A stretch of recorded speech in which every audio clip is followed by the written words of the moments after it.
person getting to see your sons give their speeches this morning. I think you'll be very proud and very impressed with their work. Andrew Alford is going to start us with prayer, and then we will begin. Good morning. Please bow your heads. Dear Lord, thank you for this beautiful day. Thank you for all these speakers today. I pray that everything goes smooth and great, and I pray that we all enjoy it. Amen. Please welcome our first speaker, Thomas Moore.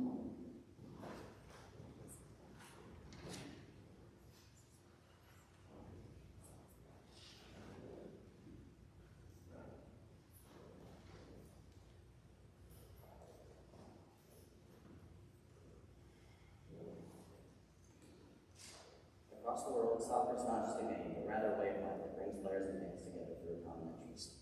Soccer unites fans and players who share the love of the sport in the extreme cases it can be in our country.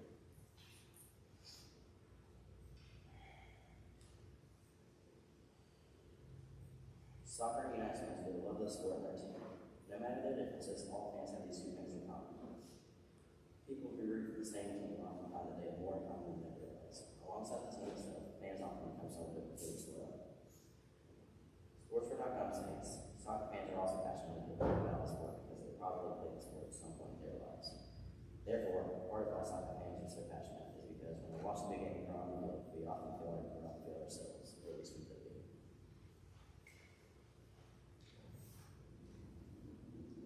Soccer is such a popular sport because it doesn't exclude someone because of race, culture, or gender. Everyone has the choice to support any team they would like. This shows how soccer fans can be united through their love for their team and for soccer itself, despite the differences between them. Soccer also unites players because of their common passion for the sport. All true soccer fans, and all true soccer players have experienced a moment when they've been inspired by a game they've watched or played. Sportsford.com states, at games I've been to, there are whole sections of the fan base that are literally standing up singing the entire time. I've seen mascots and curses as if they're pretending to conduct fans. There are also video series putting up the words of popular songs and parents teaching their kids that this is simply what soccer fans do. Many of these fans then go and play the sport themselves. If they haven't ever watched the game before, they probably played a pickup game and been inspired by the tiny competition. No matter their differences, they all share that spark of inspiration and motivation that drives them to be their best.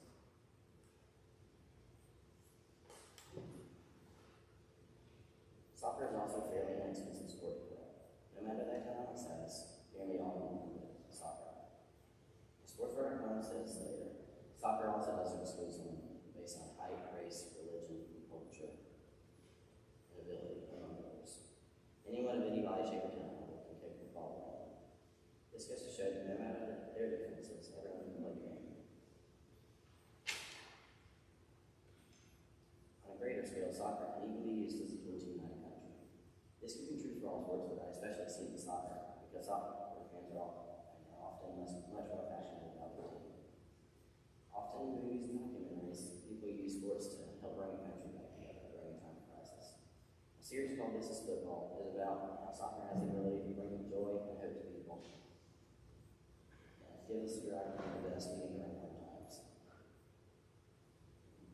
One episode, Redemption, is about how Liverpool fans are united during hard times of conflict purely for the sport of soccer. This series shows just how custom soccer can be such a passionate sport. Another great example of this is the World Cup. On average, over 3 million people attend the World Cup in person, and many more watch it on television. Billions across the world watch their country's team in suspense hoping to win the game. And to have athletes train their entire lives to compete in the World Cup and to have the pleasure of supporting their team, their country's team as a whole, the largest soccer tournament in the world. Fans support their teams wholeheartedly, and often fans feel that their team represents more than just the country but rather their country as a whole. This event brings millions of people from the same country together, despite their differences, to support their team as they compete. These are true examples of when soccer unites a nation, despite cultural differences, and when people come to see the true beauty of the sport. In conclusion, soccer unites people, despite their differences, with a common interest shared among the players and fans. In 2000, Nelson Mandela said, "Sport has the power to change the world. It has the power to inspire. It has the power to unite people in a way that little else does. It speaks to the youth in a language they understand." feelings only despair. In extreme cases, it can even unite a country during a time of national conflict. All in all, soccer is a very unifying sport with billions of passionate fans and players all around the world that, despite their differences, become a unified team, all of which are viewed as virtually equal among the others, their fans, and the nation. Thank you. Please welcome Wyatt Harper, who is speaking on Lionel Messi.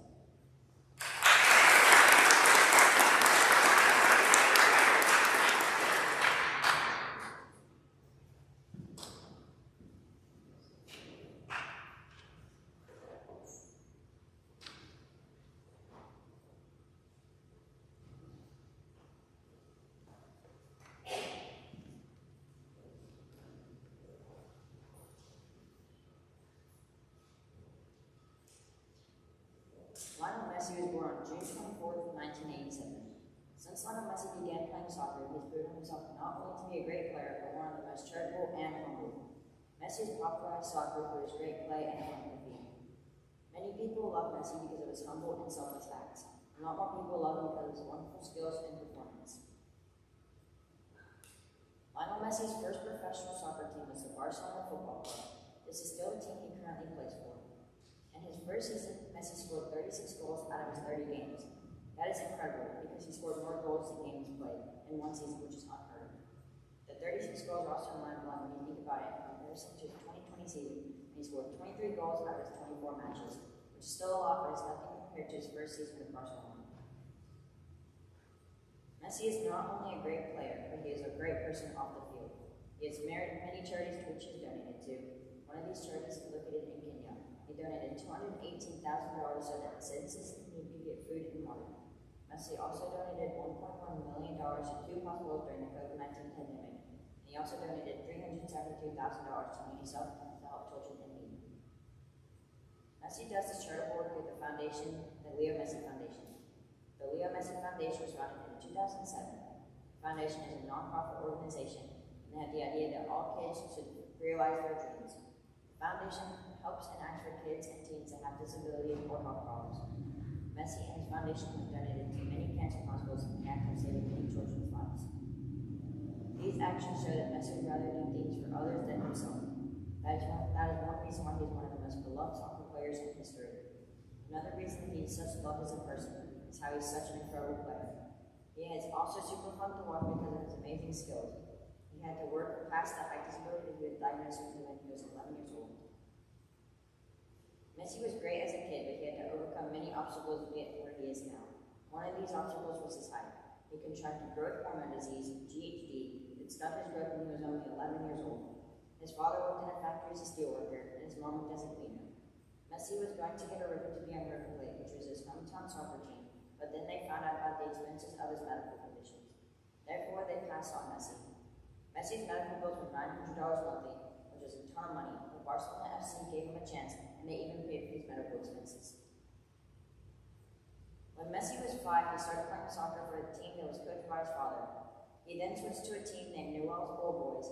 Then Barcelona's director of sports was noted about Messi's incredible skill. Messi said himself, "I have made a lot of sacrifices by leaving Argentina, leaving my family to start a new life. But everything I did for football, to achieve my dream. That's why I didn't go out partying or do a lot of other things." Since Messi missed out on a bunch of group activities like parties, that showed that he had the mindset of soccer and he was not willing to mess that mindset up. It's not hard that after all I said to see where Lionel Messi has popularized the sport of soccer, overcoming obstacles like his height disability, giving back to the community, being extremely self-disciplined with his choices to play the sport that he loves really well. All of these things have helped him rise to stardom and popularize himself and the sport of soccer. In fact, Lionel Messi is one of the highest paid athletes, edging out to Cristiano Ronaldo, another soccer player, Roger Federer, Lebron James, and Tiger Woods. When you think about it, most kids say they want to be a professional baseball player, football player, or even golf player. Really all because these are super popular sports to play, and you can make a lot of money if you're really good. Lionel Messi popularized soccer in the same way that Tiger Woods popularized golf. I'm thankful for Lionel Messi for many reasons. His charitable contributions and giving back are inspiring. His popularity and amazing skills that made soccer a true international sport, one that many children can enjoy all over the world, including now the United States. I'm thankful for Lionel Messi, my inspiration when I take step onto the field. Thank you. Please welcome Ethan Sanders, who is speaking about changes in men's soccer.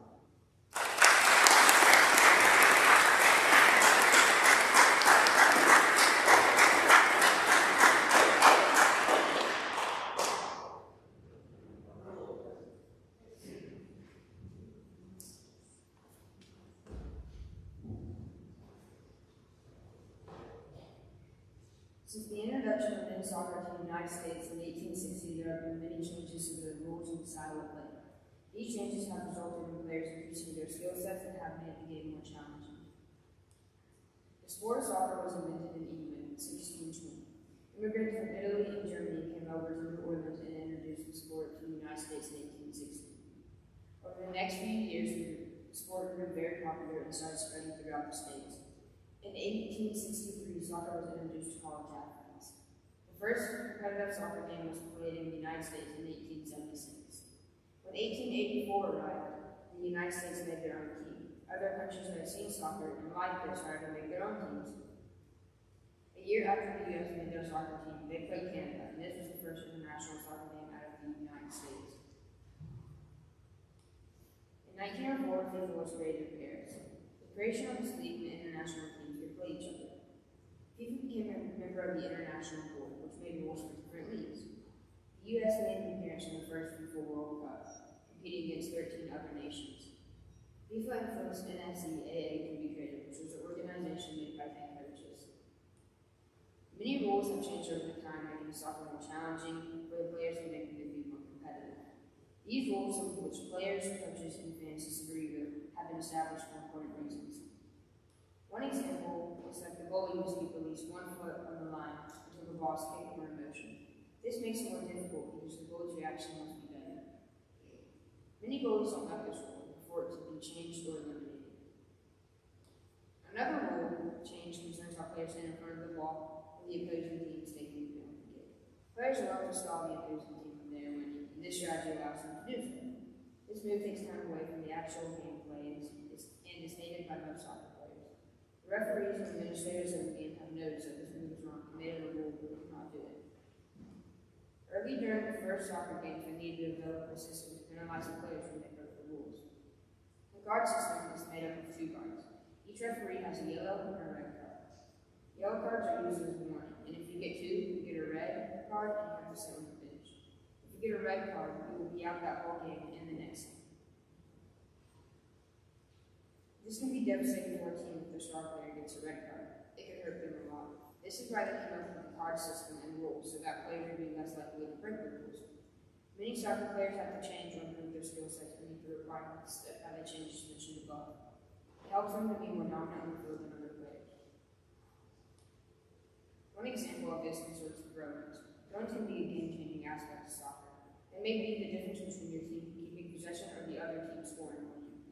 Players will practice the skill of throwing the ball accurately and powerfully without messing up. The best players spend hours and days on throw-ins and other skills that could potentially affect the outcome of the game. Another such rule that affects a player's skill set is the offside rule. Offside is a rule where you do not be past the last defender and receive the pass. It is common for soccer players to be called offside because they focus on the foot. They don't focus on the other players, but instead they focus on the ball. Holding your own is one way you can prevent being offside. Holding your own means staying with the last defender, which means running with him and mimicking his moves. This prevents some players from getting offsides. Players have to become more skilled to learn this move, and it will help them a lot. The aforementioned changes have made the game of soccer more competitive, and in turn made the game more entertaining to watch. These challenges have made me even more motivated to improve my own game. Soccer is a competitive game, and through hard work and practice, I hope to sharpen my skill set each season. Thank you. Please welcome David Scott Robertson, who will speak on PEDs in Major League Baseball.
performance-enhancing drugs. PEDs improve personal strength and stamina.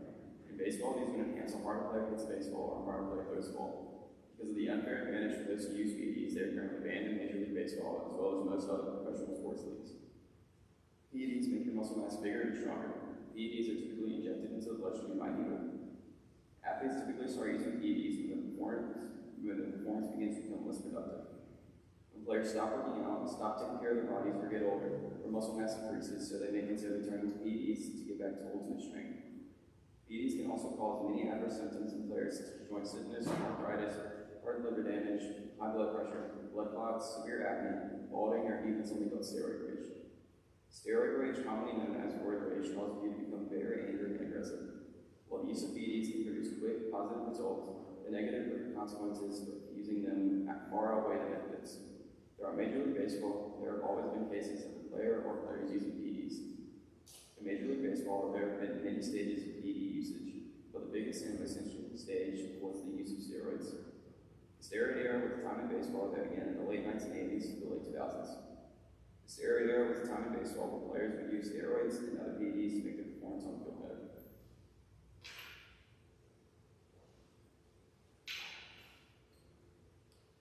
The substances that most of the players use are HGH, clear, green, and some sort of injectable testosterone. There weren't any specific types of players who would use them, but the most known would be a power hitter or a pitcher. Players became suspected of PED use when their performance improved in a short amount of time. For example, if a pitcher's velocity increased by a large amount, or a batter began to go from consistently striking out to hitting hard home runs in a short amount of time, suspicions usually arise over how they improved so quickly. In the past 20 to 25 years, there have been a lot of cases about players and PEDs, which is not many. In 2005, Jose Canseco, a former Major League player, did an interview on 60 Minutes. They interviewed him about his career as a Major League Baseball player and his new book that he had recently written called Juiced. The book was about the use of steroids among Major Leaguers. He stated that around 8% of players have used a type of PED or steroid. Also during the interview with Canseco, he had admitted that he was credited to have steroid use for his entire career as a Major League player. Along with Canseco's interview on 60 Minutes, David Wells stated that 25 to 40% of Major League players misuse. The actual percentage of players using PEDs is most likely around 45 to 55%. Also during the interview with Canseco, he had admitted that he was credited to have steroid use for his entire career as a Major League player. In the past 5 to 6 years, there have been over 60 cases of players caught using PEDs. In 2010, Mark McGuire came out and said that he had used steroids on and off throughout his career as a Major League player. He then later said he truly didn't need steroids to hit home run or to be good. He also said that no player should truly need to use any type of PED. In conclusion, PEDs and other substances can severely affect your body and others. I've just given you information on what drugs players mostly use, what percentage of players in the past few years have taken PEDs, and how PEDs or other substances will affect your body long term. Thank you. Up next is Mason Stilwell, who is speaking on Major League fishing.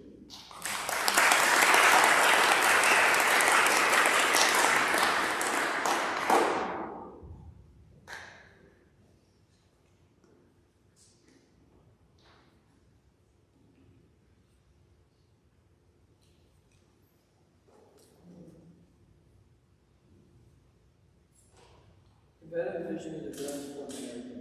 It consists of the best anglers around the world competing against each other. Most events are held in freshwater rivers and lakes. There are many organizations that hold their own tournament series like the Bass Angler Sports Society and Spear Fishing League Worldwide.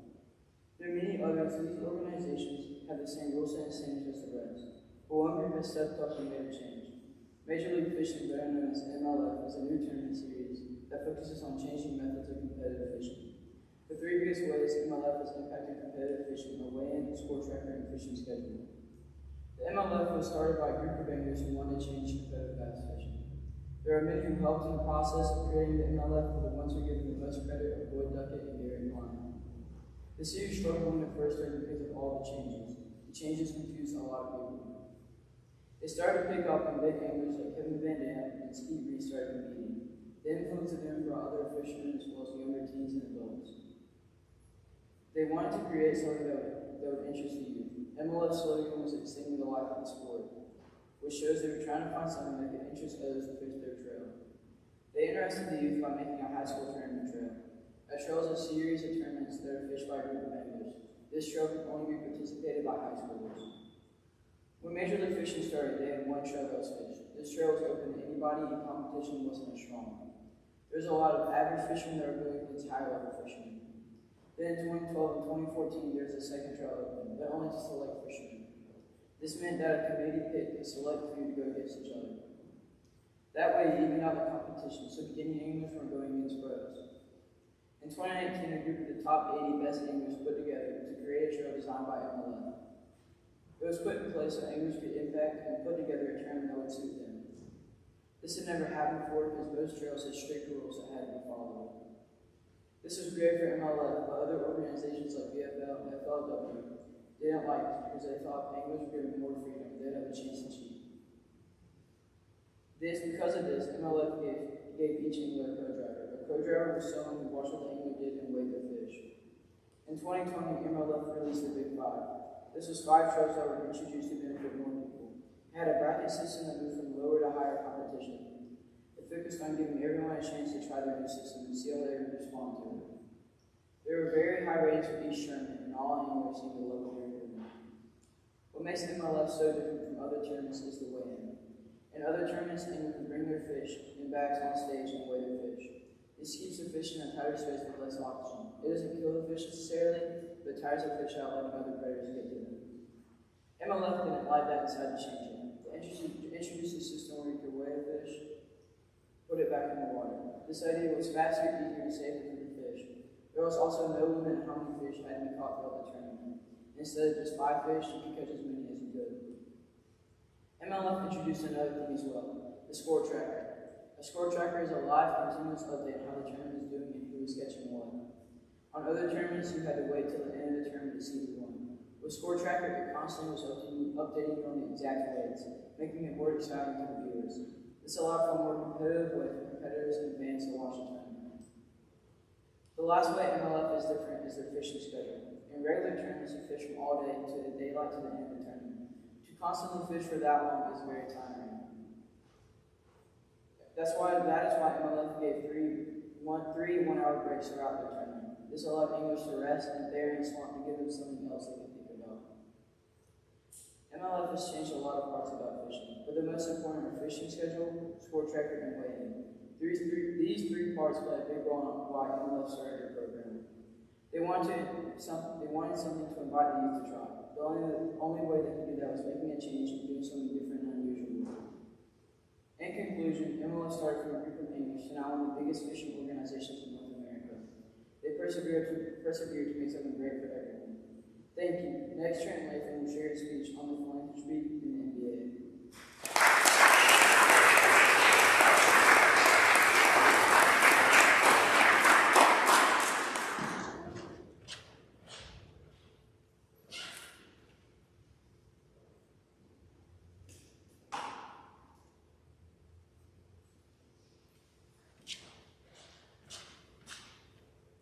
The NBA has developed a phenomenal program for giving back to the community. A lot of people watch basketball for entertainment, but most people do not know that many NBA events benefit charities and sometimes even scholarship funds. The NBA family gives back to communities through the All-Star Game, the Junior NBA, and even off-court volunteering. This year's NBA All-Star Game took place in Atlanta, Georgia, and was a very unique experience. As we know, the COVID pandemic limited a lot of things in the world. In past years, NBA All-Star Game tickets would sell out very quickly. For example, the 2010 NBA All-Star Game sold a total of 108,713 tickets. This year's All-Star Game was only open to about 1,200 to 1,500 ticket holders. This year's All-Star Game paid tribute to HBCUs, which are historically black colleges and universities. Each HBCU was guaranteed $500,000 before the game started. During the game, each assist was worth $2,000 going to scholarship funds, and there were 93 total assists. That means there was a total of $186,000 raised just off of assists. The winning team, which was Team LeBron, earned $300,000 in scholarship funds. A lot of the people who participated in small events in the All-Star Game had attended an HBCU. Many players are connected to HBCUs, such as current Phoenix Sun Chris Paul, who is finishing his degree at Winston-Salem State University. Another player, Portland Trailblazer Robert Covington, who participated in the Skills Challenge, is an alumnus of Tennessee State University. The Junior NBA is the official youth basketball participation program of the NBA. There is a free membership program for kids aged 6 through 14. There are multiple events that the Junior NBA offers, such as the Junior NBA Global Championship, Junior NBA Summer League, and Junior NBA Day, which is a one-day skill camp that helps improve your game. Back in 2019, on Junior NBA Day, 1,500 kids went to the Charlotte Convention Center. The kids were expecting to go through some of the drills with coaches associated with the NBA, who got an even better surprise. The kids were led in drills by Joel Embiid, Dennis Smith Jr., Hamidou Diallo, and their hometown hero, Stephen Curry. The Junior NBA website includes 48 practice plans and more than 15 instructional videos that feature some of your favorite WNBA and NBA stars. The Junior NBA Summer League is a free program that gives kids the opportunity to practice with each other and scrimmage against teams. It provides opportunities for exposure to high school coaches with higher-level basketball and academic programs. The Summer League is for kids that are under-resourced and at-risk. You are required to have a 2.5 GPA or higher. Another focus they have is to utilize peer-to-peer relationship building skills. The most well-known event that the Junior NBA produces is the Junior NBA Global Championship. The Junior NBA Global Championship is a week-long tournament for the top 13 and 14-year-old boys and girls. The week-long tournament gives the kids the opportunity to see what it feels like to be in the NBA and play on national television. Another positive aspect of the NBA is players' off-court volunteering. The NBA Cares organization is a program that gives back to the community and less fortunate. In 2020, Make-A-Wish families were able to go to the NBA All-Star practices, NBA All-Star Game, and were even able to eat brunch with the players. The NBA Cares organization has spent a total of 5.8 billion hours of hands-on service and provided more than 1,650 places for kids and families to stay.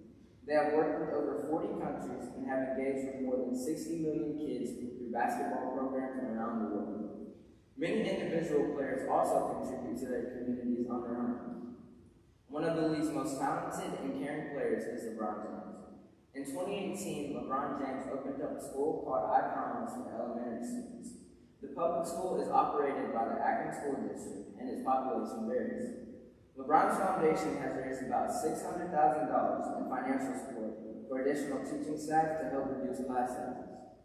There are players all around the league who excel in philanthropic giving, such as Mike Conley and Russell Westbrook, who donated money and PPE, which is personal protective equipment, to medical workers in Black communities hit hardest by COVID. The activities I listed are just a few acts of caring. The next time you hear about the All-Star Game, the Junior NBA, and sorts of off-court volunteering, think about the donations and the people receiving help from those events. It is inspiring to see big stars giving back to the community, and it could be us doing the same thing. Thank you.